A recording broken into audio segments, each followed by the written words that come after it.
Assalamu alaikum everyone, welcome back to our weekly update video. Hope you're having a good Friday. It's very cold outside, although alhamdulillah the sun actually is shining, which is always a positive.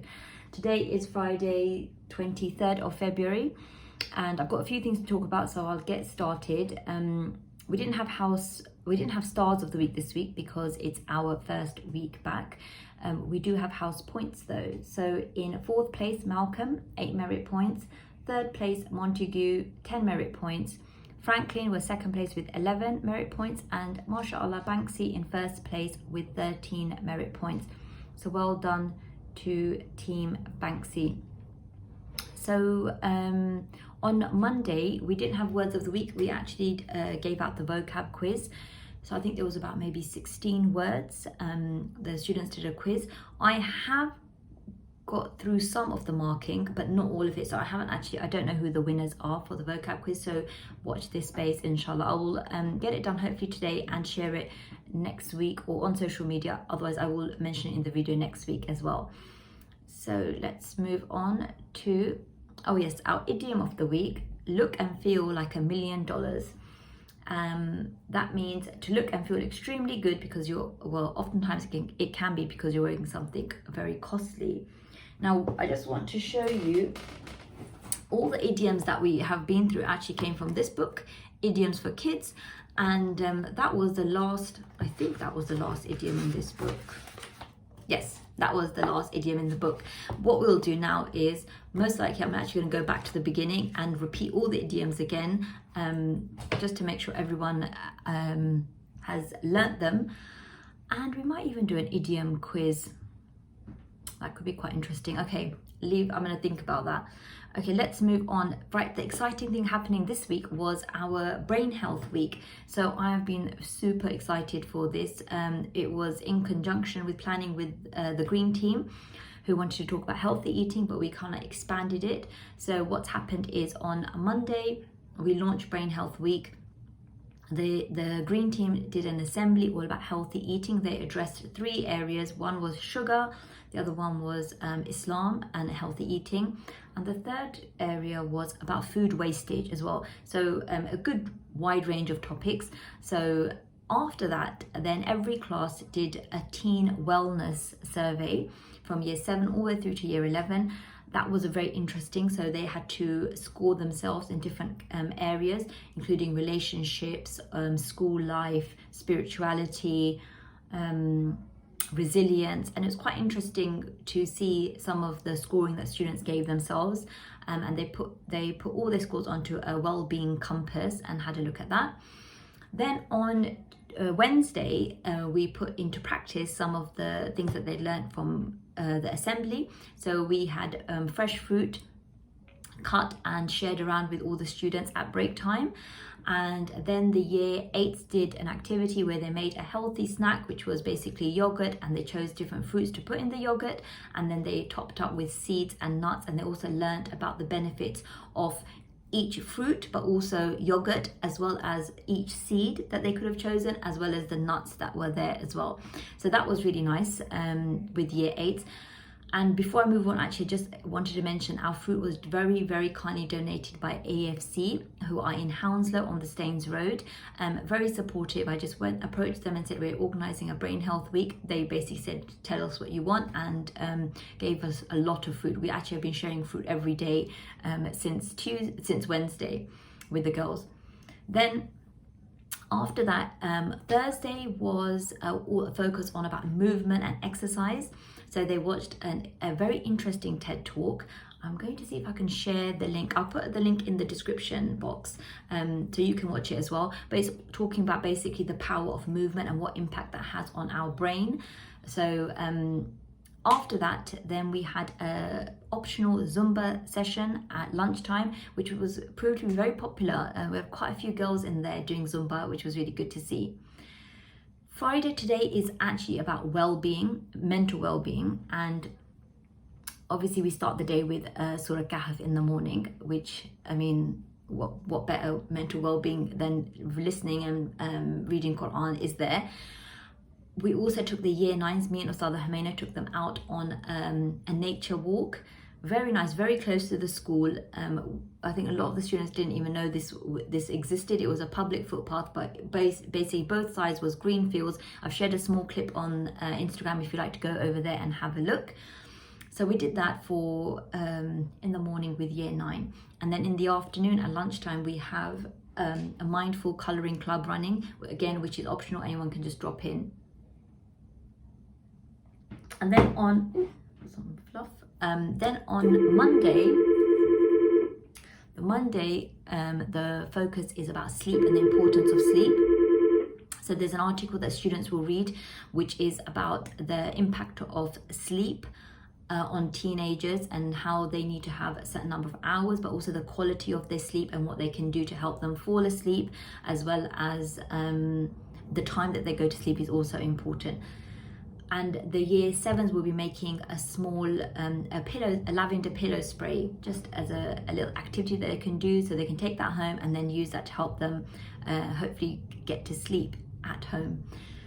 So that is our Brain Health Week. Alhamdulillah, it's been very positive so far. So I'm looking forward to seeing what mindful colouring happens in the afternoon, as well as on Monday learning more about sleep as well.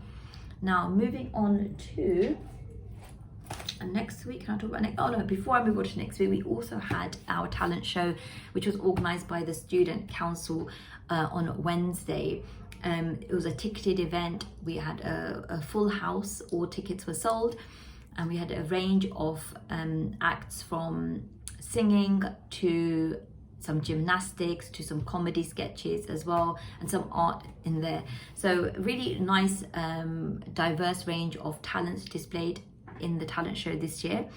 And just want to say well, before I say about the winners and the participants, I actually told the students as well a real well done to the audience. They were incredibly supportive of their peers. They cheered them on. We had, you know, a few nerves on stage, let's put it like that, and really the audience, the students were so overwhelmingly supportive of the individuals there, and cheered them on, clapped at the end. So it was a really nice vibe, a really nice atmosphere, something I was really proud of. That stuck with me more than what I actually saw on the stage, because what we hope to build is a community, a school community that is supportive of each other, and really just, you know, be each other's cheerleaders and encouraging one another. So that was really nice to see. For the people that participated, really impressed. I mean, I'm not one to sing, but the thought of standing in front of about 55 plus 3 judges singing, I mean, that really takes a lot of courage. So really well done to the people that participate. The gymnastics, I really enjoy the gymnastics as well. I'm looking forward to next year's, and I hope that the girls will start now thinking about what talents that they can work on from now till next year to see, so they can participate in the talent show. So the winner for the talent show was actually Dunya in year 11 for her singing, and then we had 2 runners up. Because basically we couldn't decide. They were both really good. The gymnastics team, which were 3 girls from year 7, so it was Judy, Ala, and it was Sumaya. And then the other runner-up, second place, went to Sumaya J in year 7 as well, and she did special effects makeup, which was horrifying but very talented. So well done to those girls. Now finally I can move on to next week. So next week we have the assessments taking place. Timetables have gone out before the half term. So I would just say, just a reminder for the exams, it's always helpful for parents to be in the loop about when the exams, or what exam your daughter's got once, and just making sure she gets to school on time, particularly during that exam week, and at the end of the day asking how the exam went, how they're feeling, making sure they're getting enough enough sleep, but also getting good food as well.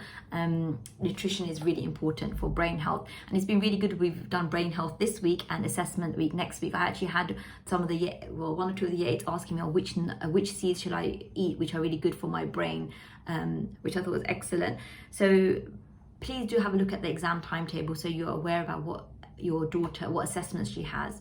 For Islamic studies, the assessments will be 1 or 2 weeks later, because Ustadha hasn't finished the modules yet and needs to get through the modules before they can do the assessment. She'll be sending out her exam timetables, I think today, inshallah. If not today, then by Monday definitely. So keep your eyes or check your inboxes for that, inshallah. What else do we next week? Yep, so next week really is a quiet week, which is always funny for me to say when it's LNS, but it's a quiet week because it's just going to be a week of exams. However, when the exams finish, then all the activities will start up again. We have, of course, the residential trip taking place on Wednesday, the 6th of March. I have shared the residential information pack with you if you're coming on the residential, so please do have a read of it, particularly the page about what to bring. We want to make sure you bring the right items that are needed, and also you can have a look at the itinerary and see the type of things that we'll be doing as well. I will also be sharing some of the key pointers for or tips rather, for the residential next week on Friday with the students in assembly as well. The girls who are going on residential will obviously be off-site for the 3 days, 6, 7 and the 8th of March. Everyone else who isn't going on residential, they will be having a program in school. We've still got about 6, 7 teachers who will be on site, and they will be doing a different timetable. I will probably also share that as well, probably maybe in a week.